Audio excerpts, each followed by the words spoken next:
I found out the HOA had been using my land for their new cross-country trail when my neighbor's kid came tearing through my wheat field on a dirt bike, whooping like he'd just discovered uncharted territory. I was sitting on my porch that October morning in 2025, drinking coffee and watching the sun come up over my 120 acres in rural Lancaster County, Pennsylvania, when that kid sent dirt clods flying into the air. My blood pressure spiked so fast I nearly dropped my mug. I'm Xavier Freeman, and I've been farming this land for 15 years. Ever since I inherited it from my grandfather. The property sits on the edge of the Willow Creek development, one of those cookie-cutter subdivisions that sprouted up like weeds back in 2018. When they first broke ground, the developers assured me their HOA would stay on their side of the property line. I should have known better than to trust people who measure their lawns with rulers and send violation notices if your mailbox is the wrong shade of beige. I set my coffee down and walked out into the field, my boots crunching through the stubble from last season's harvest.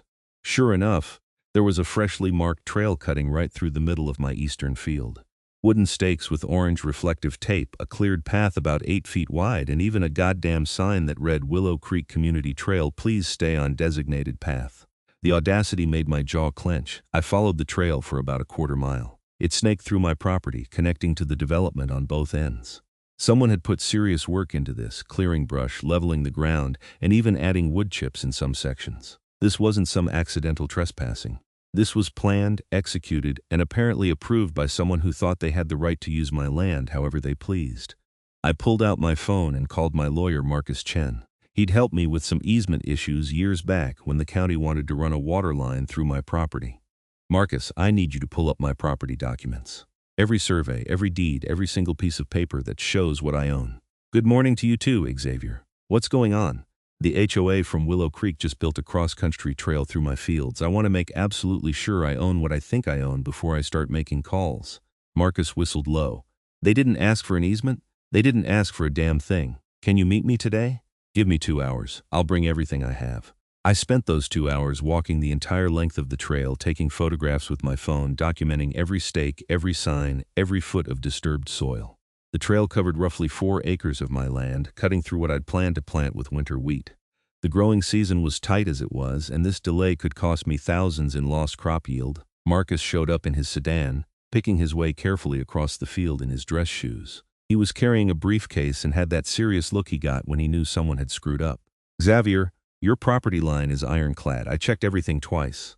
This trail is entirely on your land, no shared boundaries, no historical easements, nothing. They're trespassing. So what do I do?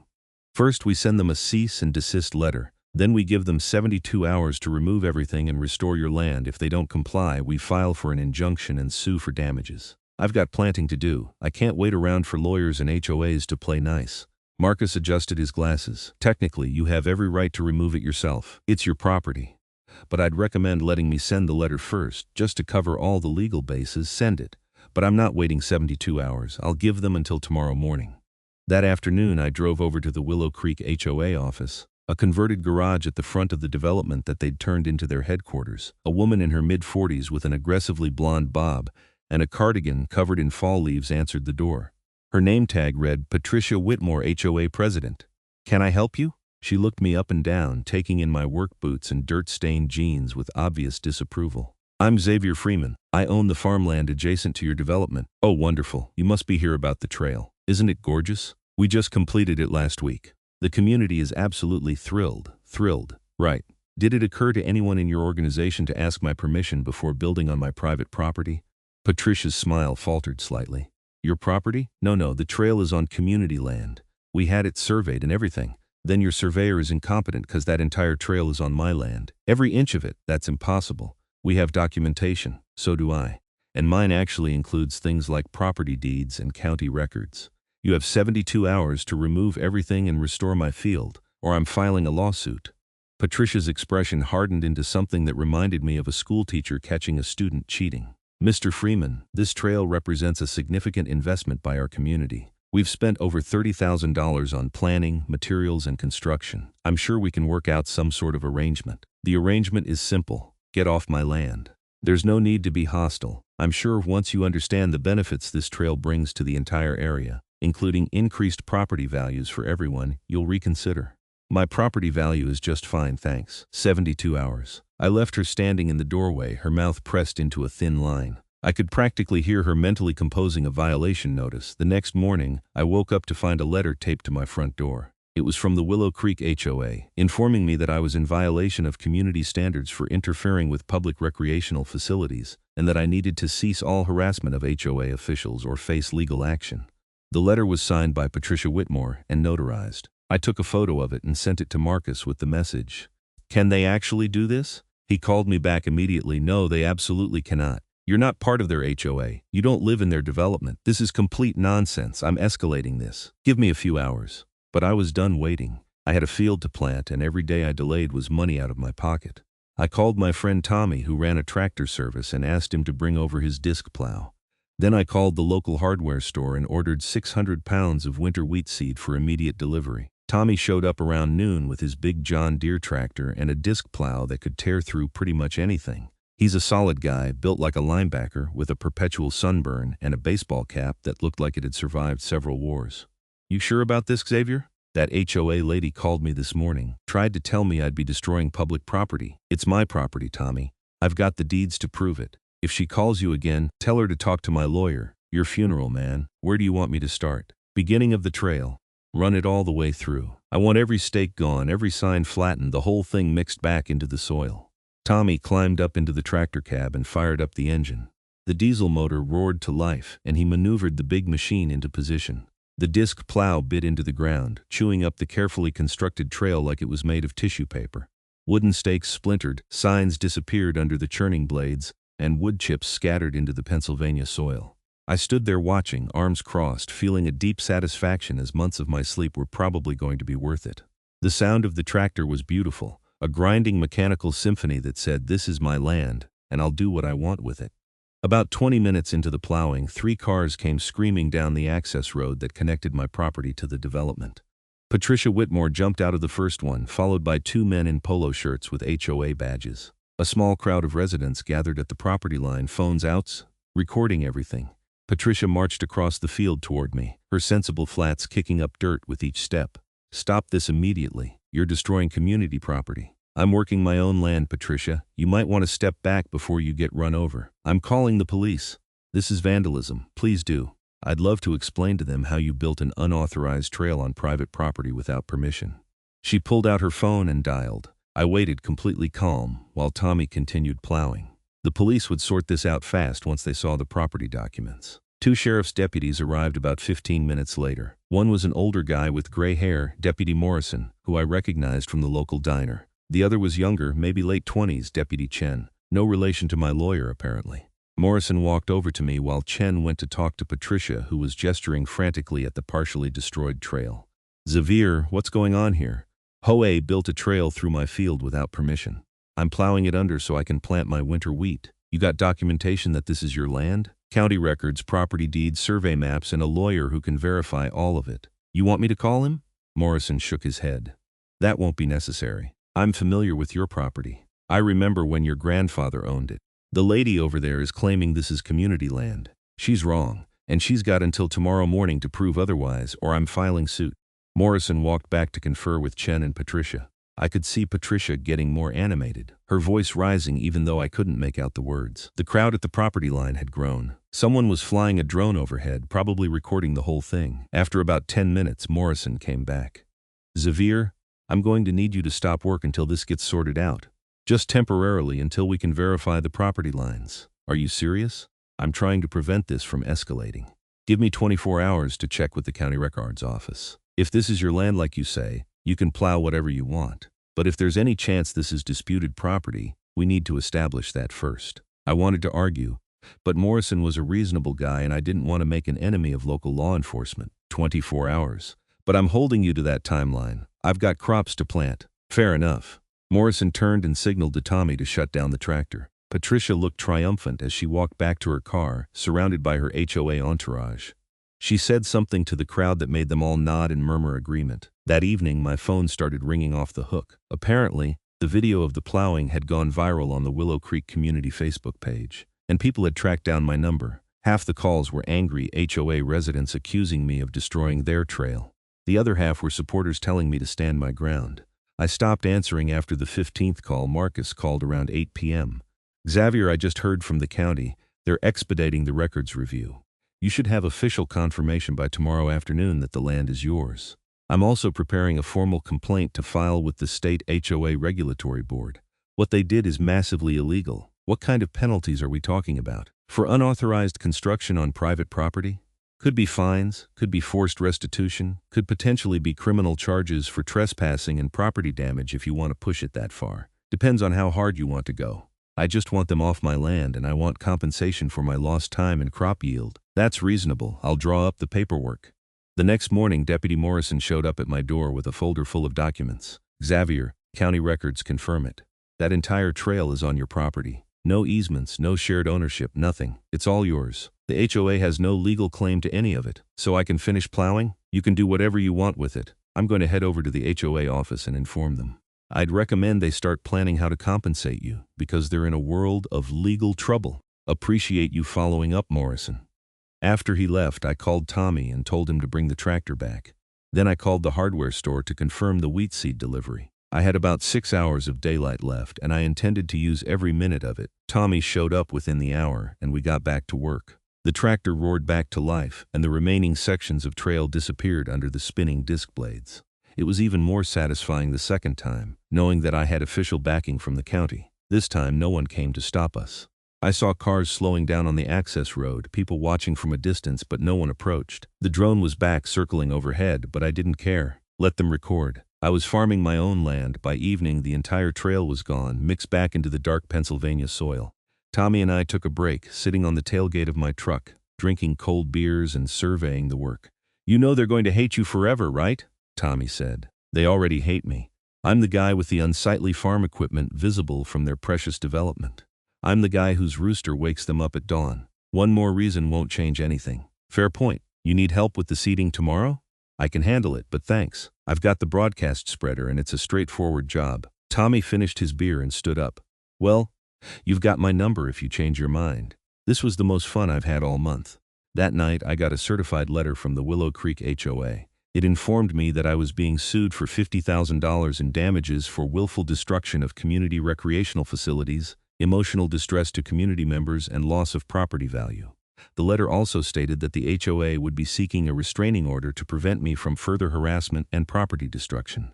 I forwarded it to Marcus with a simple message: they're doubling down.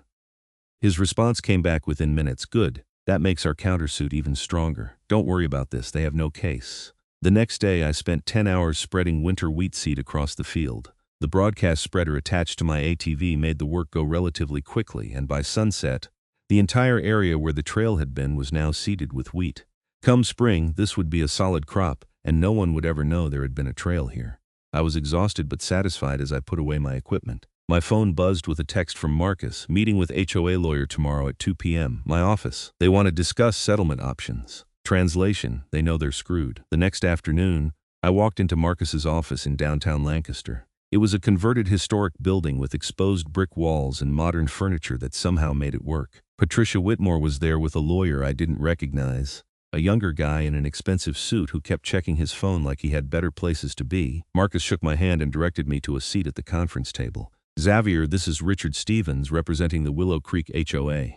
Stevens didn't offer to shake hands. Mr. Freeman, my clients are prepared to drop their lawsuit against you if you agree to allow the trail to be reconstructed and grant a permanent easement for recreational use. I actually laughed. You're joking. I assure you, I'm quite serious. This is a generous offer considering the damage you've caused. Marcus cut in before I could respond. The damage he caused? Your clients built an unauthorized trail on his private property without permission, consent, or any legal right whatsoever. Then, when confronted, they doubled down and tried to have him arrested for working his own land. Now you're trying to leverage a frivolous lawsuit into getting exactly what you wanted in the first place. That's not how this works. Stevens's expression didn't change. The trail provides significant community benefit. We believe any reasonable court would see the value in allowing it to continue. Then you're going to be very disappointed when we take this to court, Marcus said. Pennsylvania property law is extremely clear. Mr. Freeman owns that land outright. He has every right to use it as he sees fit. Your clients committed trespass, potentially criminal trespass given the scale and planning involved.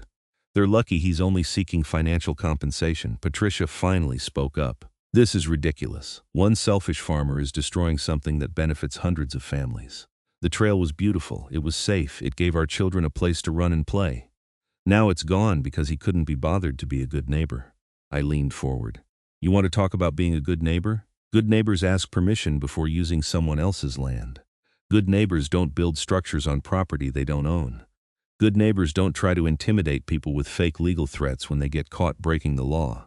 We had every reason to believe that land was part of the community space, Patricia said, her voice rising. The previous owners indicated it would be available for development. The previous owners were my grandfather, and he's been dead for 15 years. I've owned this land outright since 2010. If someone told you otherwise, they lied to you. That's not my problem. Stevens held up a hand. Perhaps we can discuss a compromise. The HOA would be willing to pay for an easement, say $5,000 annually, for continued use of the trail. Not interested, I said. That's 4 acres of prime farmland. At current wheat prices, that's worth $10,000 per harvest, twice a year if I rotate crops properly. You'd need to offer me $25,000 annually just to break even, and that doesn't account for my time, my inconvenience, or the principle of the matter. $25,000 is outrageous, Patricia said. Then I guess we don't have a deal. Marcus, what are we asking for in the countersuit? Marcus pulled out a document. $30,000 for unauthorized construction and trespass. $15,000 for lost crop yield and delayed planting. $10,000 for legal fees and time spent dealing with this matter. And a formal injunction preventing the HOA from entering Mr. Freeman's property for any reason without explicit written permission. Total of $55,000. Stevens's jaw tightened slightly. My clients don't have that kind of money in their budget.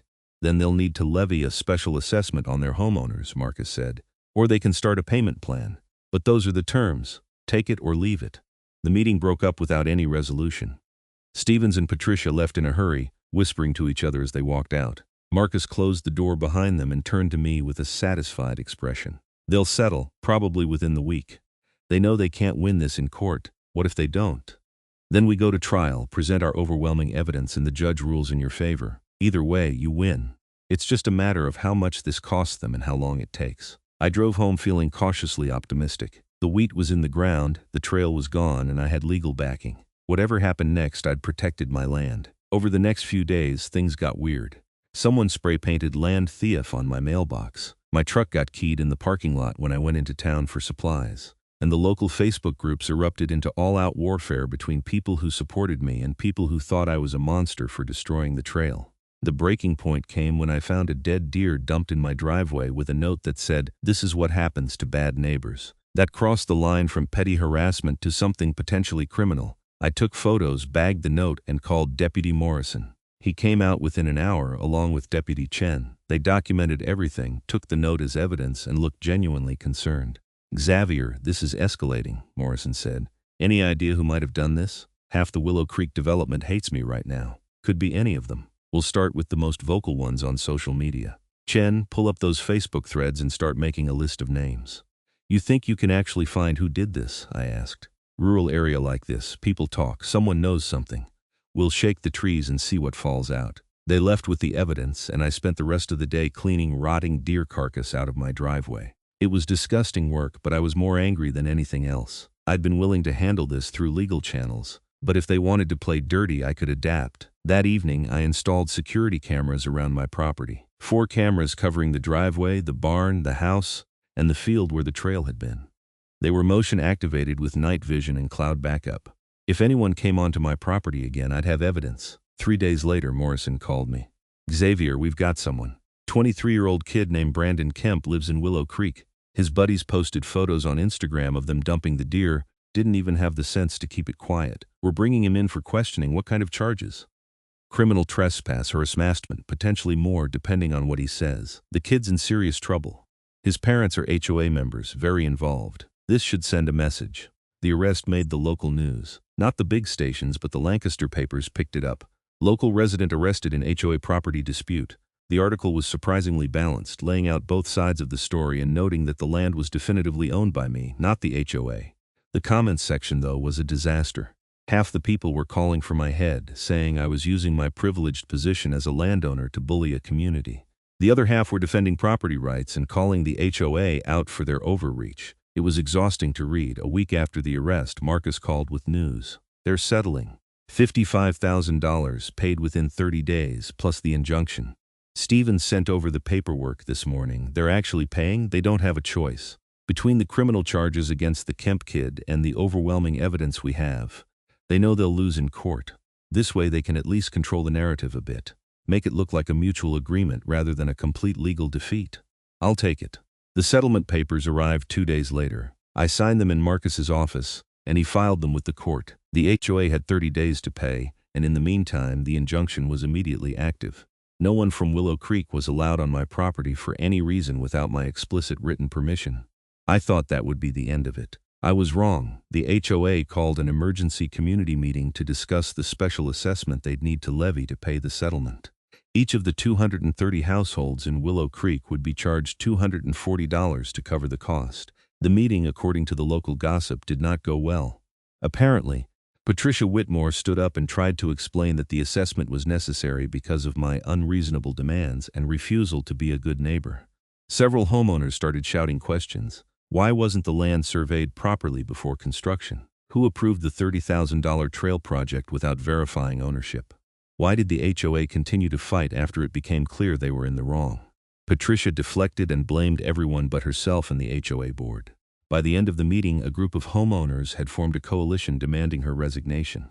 They started a petition, and within 48 hours they had over 100 signatures. I heard about all this through Tommy, whose sister lived in Willow Creek. Xavier, you've got that whole community at war with itself. Half of them want to burn you in effigy. The other half want to burn Patricia Whitmore in effigy. I didn't ask for any of this. I just wanted to farm my land, I know, man. But you've become the symbol of everything wrong with the HOA, at least according to the people who hate how it's run. They're using this as an excuse to push for reforms. The petition to remove Patricia was presented at the next HOA board meeting. I wasn't there, but Tommy's sister sent me a video. Patricia fought back hard, claiming she'd done everything by the book, that the surveyor had made an error, that she'd acted in good faith the entire time. The board voted 4-3 to keep her in place, which only made the rebels angrier. 2 weeks after the settlement was signed, I received a check for $55,000 from the Willow Creek HOA. I deposited it immediately and used part of it to pay Marcus his legal fees.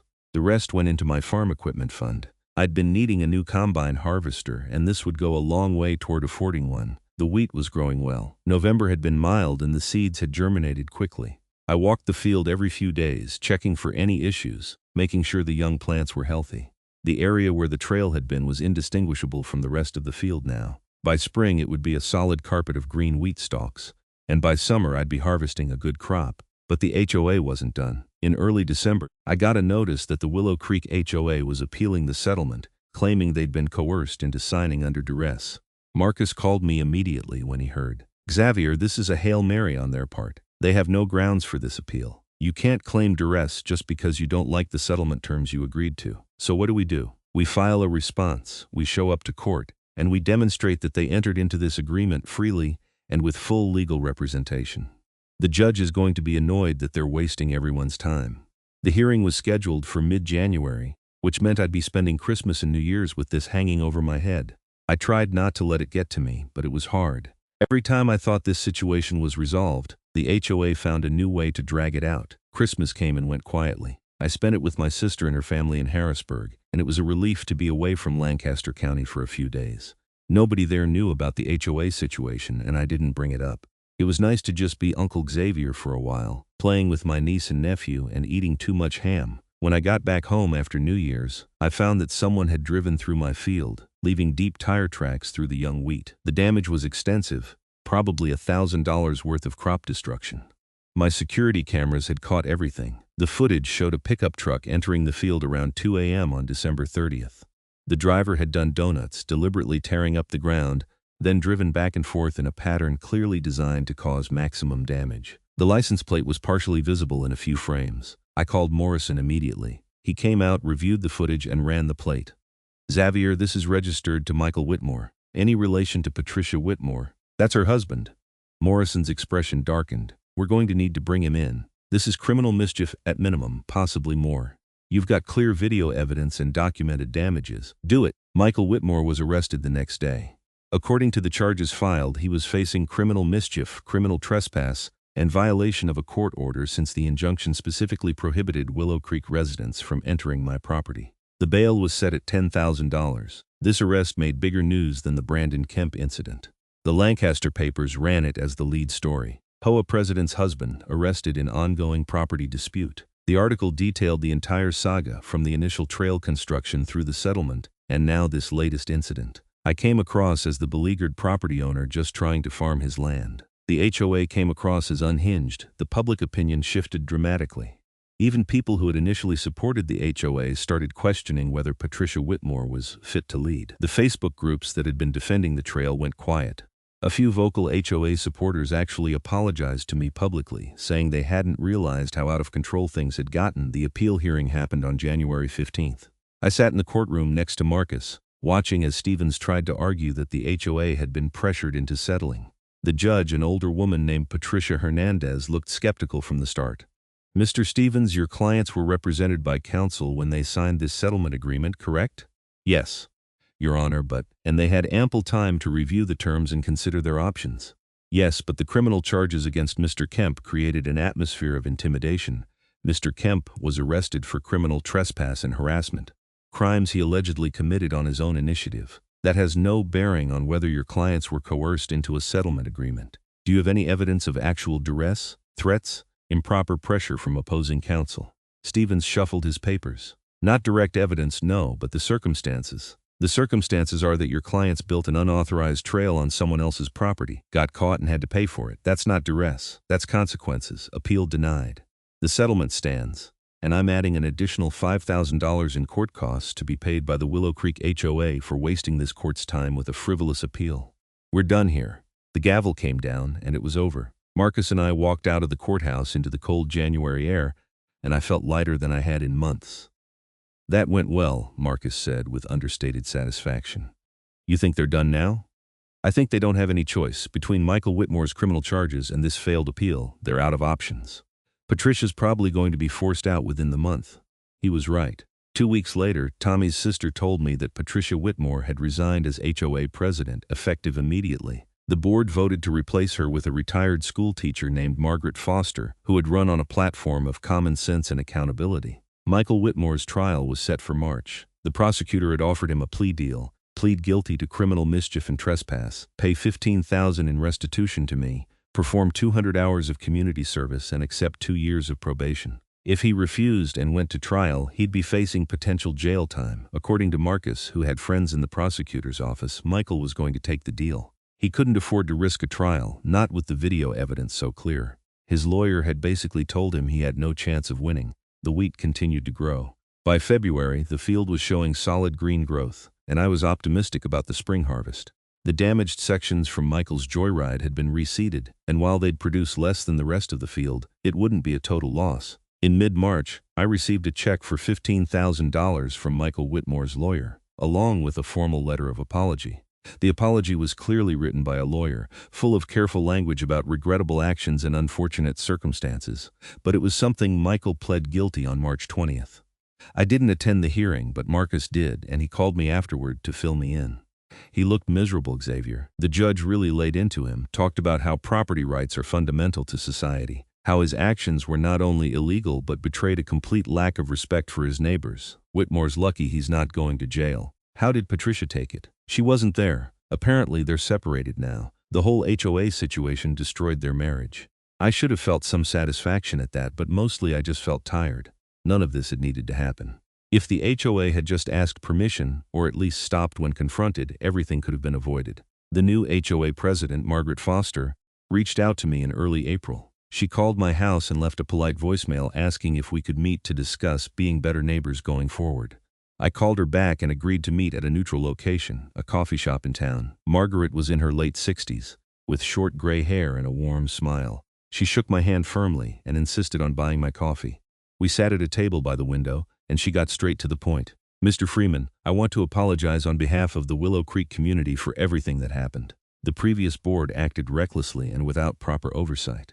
I've been reviewing our records, and there were numerous red flags that should have been caught long before construction began. I appreciate that, Mrs. Foster. Please call me Margaret. I want you to know that we've implemented new policies. Any future project involving land outside the development will require a full title search and verification of ownership before any money is spent. We've also created an oversight committee to review board decisions. What happened to you won't happen to anyone else. That sounds like a good start. I also want to extend an invitation. Willow Creek is holding a community garden day in May where we'll be planting flowers along our internal roads and common areas. If you'd like to participate or even just come by and meet some of the residents, you'd be welcome. I think it would help people see you as a neighbor rather than an adversary. I thought about it. Part of me wanted nothing to do with Willow Creek ever again. But Margaret seemed genuine, and holding a grudge forever wouldn't help anyone. I'll think about it.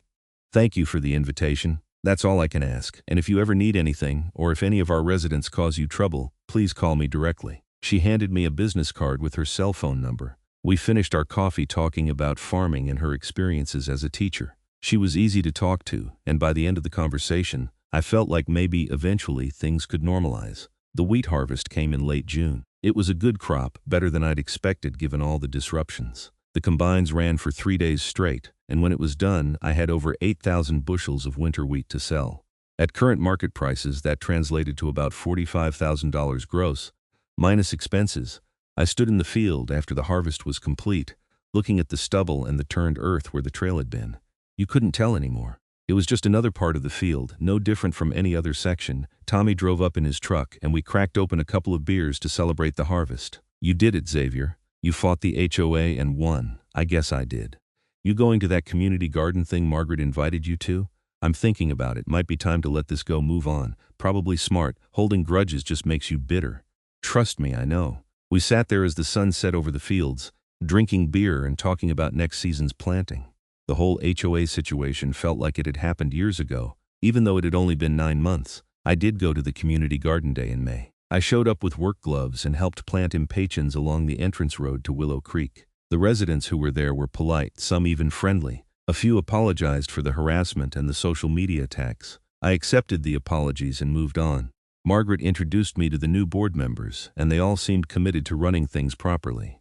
One of them, a lawyer named David Park, even asked if I'd be willing to serve as a consultant for any future projects that might impact surrounding properties. I told him I'd consider it. Over the summer, things settled into a new normal. I farmed my land, the HOA stayed on their side of the property line, and we coexisted peacefully. The occasional Willow Creek resident would wave to me when I was out on my tractor, and I'd wave back. In August, I got a letter from the district attorney's office informing me that Brandon Kemp had completed his community service and probation, and that the case was closed. Michael Whitmore was still on probation and would be for another year, but he'd stayed out of trouble.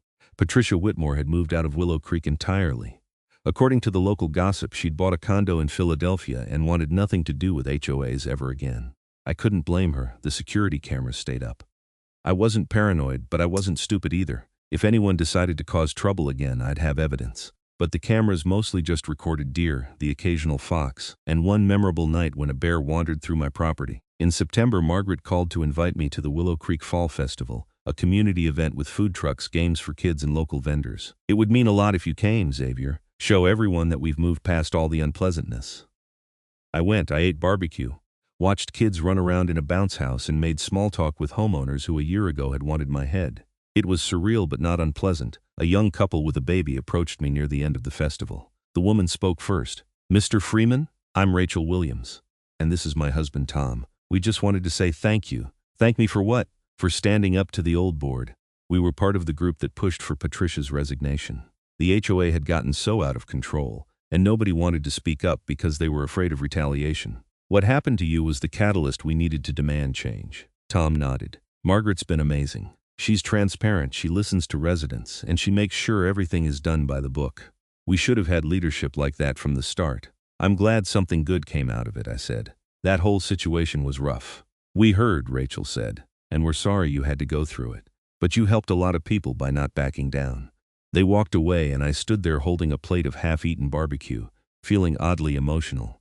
I hadn't thought about the situation in those terms. I'd been focused on protecting my property and my rights, but apparently it had meant something larger to the people living in Willow Creek. The fall harvest came and went. I planted winter wheat again in the field where the trail had been. The cycle continued as it always did on a farm. Plant, grow, harvest, repeat. There was comfort in that rhythm. In November, Marcus called me with unexpected news. Xavier, you're not going to believe this. Richard Stevens, the HOA's lawyer, just got disbarred. What? Why? Turns out he'd been involved in some shady real estate deals, falsifying documents to help developers push through projects without proper approvals. The state bar investigated and pulled his license. He's facing criminal charges too. Did that have anything to do with our case? No, your case was clean, but it explains why he was so willing to play fast and loose with the facts. The guy was already operating outside the rules. He probably figured one more sketchy case wouldn't matter. Is Patricia Whitmore involved in that?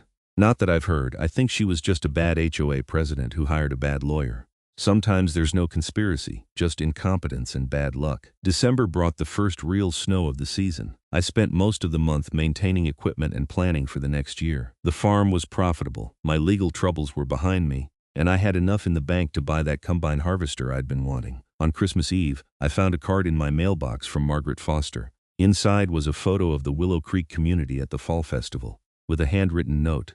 Thank you for giving us a second chance. Wishing you a peaceful holiday season and a prosperous new year. Margaret. I put the card on my refrigerator next to the photos of my niece and nephew. It felt like a good place for it. The new year came in cold and clear. I spent January 1st, 2026 walking my property line, checking fences, making sure everything was secure. The wheat field where all the trouble had started was dormant now, waiting for spring to wake it up again. I thought about everything that had happened over the past year and a quarter. The anger, the frustration, the legal battles, the harassment. It had been exhausting, but I'd come through it. My land was still mine. My rights were protected. And I'd even managed to find some kind of peace with the community next door. Standing there in the cold January air, looking at my 120 acres of Pennsylvania farmland, I felt content. The HOA had built a cross-country trail on my fields without permission, and I'd plowed it under and planted winter wheat. That simple act of defending my property had spiraled into something much larger. Something that had changed an entire community. But in the end, justice had prevailed. The people who had violated my rights had faced consequences. The systems that were supposed to protect property owners had worked eventually. And the community had learned a valuable lesson about respecting boundaries and following the law. I walked back to my house as the sun began to set, my boots crunching through the snow. The lights of Willow Creek were visible in the distance, warm and peaceful. We were neighbors now, not adversaries. It had taken almost 15 months, $55,000 in settlements, multiple arrests, and the complete upheaval of an HOA board, but we'd gotten there. Inside, I made coffee and sat at my kitchen table, looking at the seed catalogs that had arrived in the mail. Spring planting was only a few months away, and I needed to decide what to plant in the southern fields. Maybe soybeans this year, rotate the crops, keep the soil healthy. My phone buzzed with a text from Tommy. Poker night Friday. You in? I typed back. I'm in. Life was returning to normal, which was exactly what I'd wanted all along. The farm, the land, the quiet rhythm of planting and harvesting, that was my world, and I'd fought to protect it. The wheat would grow again, in the spring, green and strong, covering the field where the trail had been. In a few years, even I would have trouble remembering exactly where the stakes had been driven, where the signs had stood. The land would reclaim it all, turning conflict and controversy back into productive soil. That was the thing about farming. The land endured, seasons changed, disputes came and went, but the land remained. You planted seeds, you tended the crops, you harvested what grew. Simple, direct, honest work. The HOA had learned that lesson the hard way. You couldn't just take what wasn't yours and expect no consequences. Property rights meant something, boundaries meant something, and no amount of community benefit or good intentions could override basic law and respect. As I sat there drinking my coffee, I realized I wasn't angry anymore. The whole situation had been exhausting and frustrating. But it was over now. Patricia Whitmore had resigned in disgrace. Michael Whitmore had a criminal record. Brandon Kemp had learned an expensive lesson about harassment. And I had my land, my crops, and my peace of mind. The security cameras blinked their little red lights in the darkness outside, watching over my property.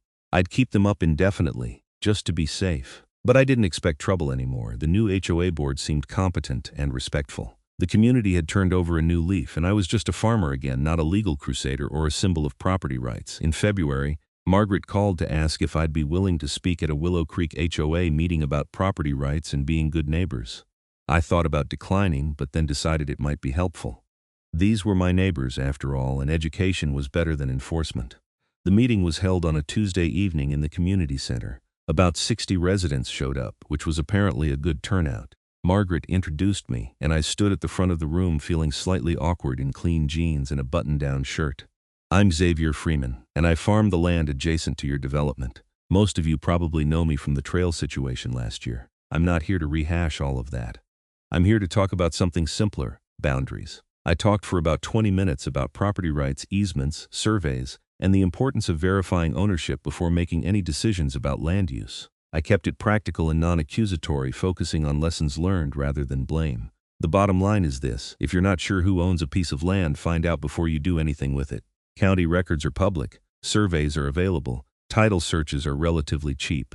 Taking the time to do your homework can save you tens of thousands of dollars and a whole lot of headache. The residents asked good questions. How do you request an easement properly? What's a fair price for land use rights? How do you resolve boundary disputes without lawyers? I answered as best I could, drawing on my own experiences and what I'd learned over the past year. At the end of the meeting, several people came up to thank me for speaking. One older man shook my hand and said, "You handled that whole situation with more grace than I would have. We're lucky to have you as a neighbor." Driving home that night, I felt like maybe we'd finally turned a corner. The conflict was truly in the past. We were building something better now, based on mutual respect and clear communication. March brought rain and mud season. The fields were too wet to work, so I spent the time maintaining equipment and catching up on paperwork. The wheat was starting to grow again, pushing green shoots through the soil as the weather warmed. I drove past the field where the trail had been one afternoon and stopped to look at it. The wheat was coming up strong and even no sign of the disturbance from over a year ago. By summer, this would yield a good harvest. The land had healed itself the way it always did. In April, I attended another Willow Creek community event, this time a spring cleanup day where residents picked up litter and tidied common areas. I helped clear brush from a drainage ditch that ran along our shared property line, working alongside a dozen homeowners who probably would have refused to speak to me a year ago. Rachel Williams, the young mother who'd thanked me at the fall festival, was there with her husband and baby. "Mr. Freeman, we're having a barbecue next Saturday. You should come. Bring a friend if you want." "I might do that, thank you." I did go, bringing Tommy along. We ate burgers, drank beer, and talked with people who had once considered me an enemy. It was strange but also heartening. Communities could heal, apparently, if people were willing to put in the effort.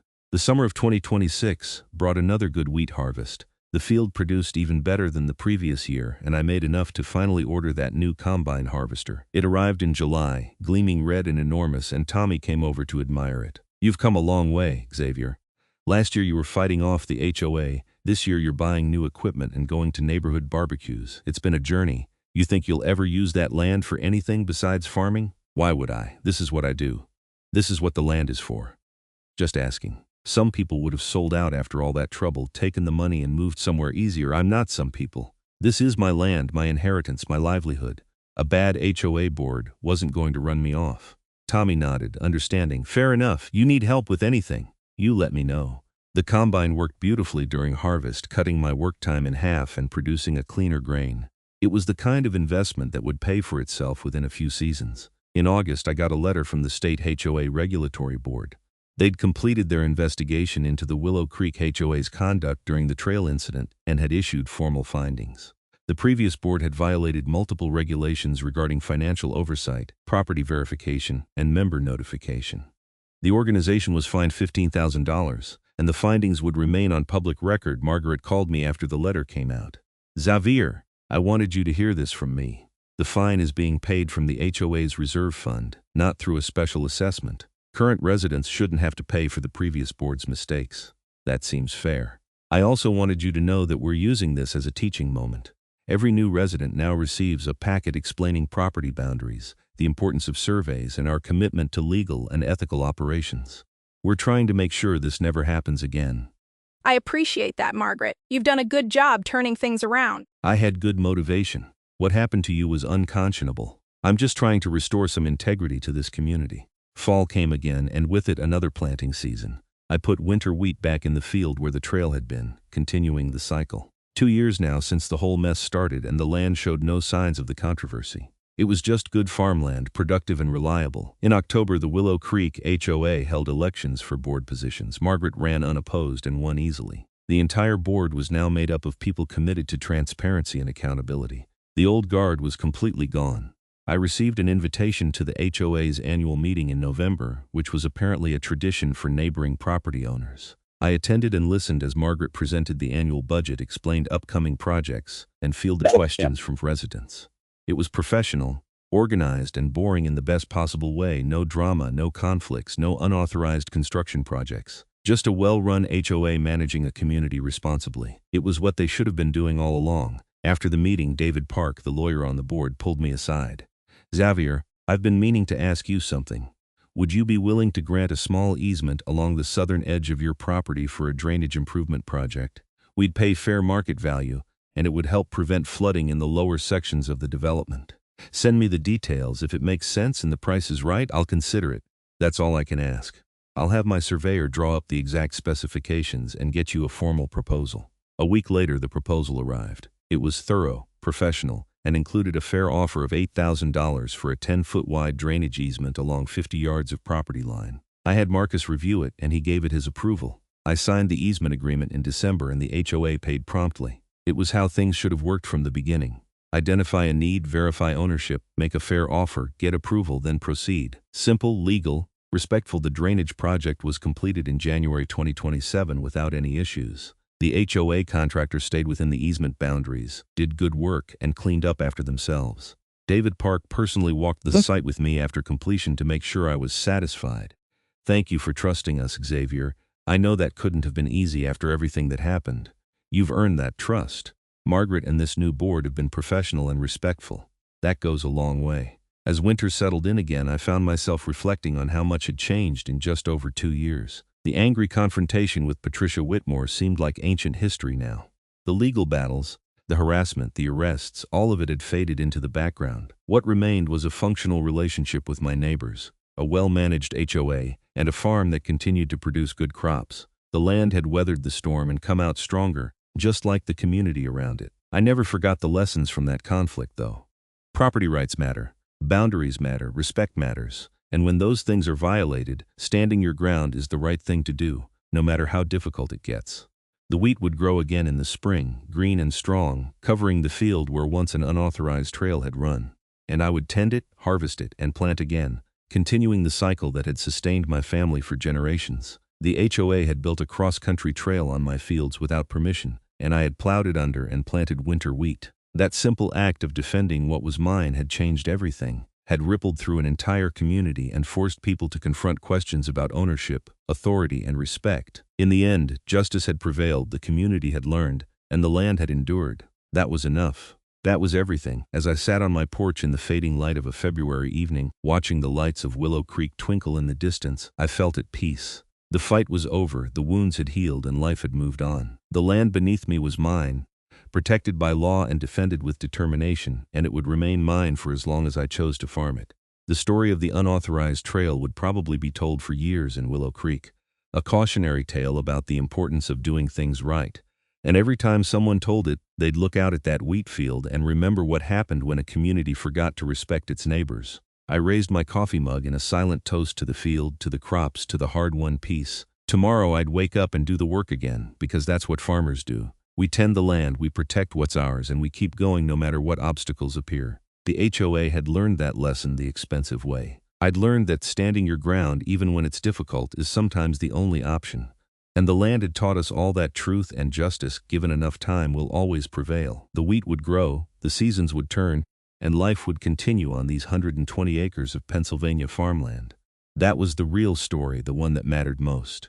Everything else was just noise, temporary disruption in the eternal cycle of planting and harvest. I finished my coffee and went inside, ready for whatever came next, secure in the knowledge that my land was mine, my rights were protected, and my community, despite its rocky start, had become something worth being part of. The trail was gone, buried under 2 years of wheat crops, and in its place was something better. Understanding, respect, and peace. That was worth fighting for. That was worth every difficult moment, every legal battle, every sleepless night. The land endures, and so do the people who protect it.